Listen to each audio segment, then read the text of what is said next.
நம்முடைய தலைவர் முதலமைச்சர் அவர்கள் சமீபத்தில் ஆக்ஸ்போர்ட் பல்கலைக்கழகத்தில் தந்தை பெரியாருடைய படத்தை திறந்து வைத்திருக்கின்றார். ஏனென்றால் தந்தை பெரியாருடைய சிந்தனைகள் எல்லாம் மனிதநேய சிந்தனைகள், மனித உரிமைகளுக்கான சிந்தனைகள். இன்னைக்கு இந்தியா முழுவதும் பாஜகவுக்கு எதிராக போராடக்கூடிய மக்கள் அனைவரும் இன்னைக்கு தந்தை பெரியார் படத்தை, பேரறிஞர் அண்ணா, கலைஞர் படங்களை கையில் ஏந்தி முழக்கமிடுறதை நம்ம பார்த்துக்கிட்டு இருக்கிறோம். தந்தை பெரியார் அவர்கள் அரசியல் ரீதியாக தமிழ்நாட்டை பக்குவப்படுத்தி வைத்திருக்கின்றார்.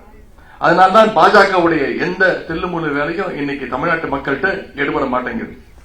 பாஜகவால் நேரடியா மக்கள் ஆதரவை பெற முடியாது. அதனாலதான் இன்னைக்கு அதிமுகவை மிரட்டி அவங்களோட தோல் மேல ஏறிக்கிட்டு இன்னைக்கு சவாரி செஞ்சுட்டு தமிழ்நாட்டுக்குள்ள நுழைய பாக்குறாங்க. பாஜகவுக்கு பழைய அடிமைகள் பத்தாம இன்னைக்கு புது புது அடிமைகளையும் வலைவீசி தேடிட்டு இருக்குது பாஜக. எத்தனை அடிமைகளுடைய துணையோடு வந்தாலும் பாஜக வந்தாலும் தமிழ்நாடு சுயமரியாதை மண் என்பதை 2026 சட்டமன்ற தேர்தல் மீண்டும் முடிவு செய்து அவங்களுக்கு நிரூபித்து காட்டும்.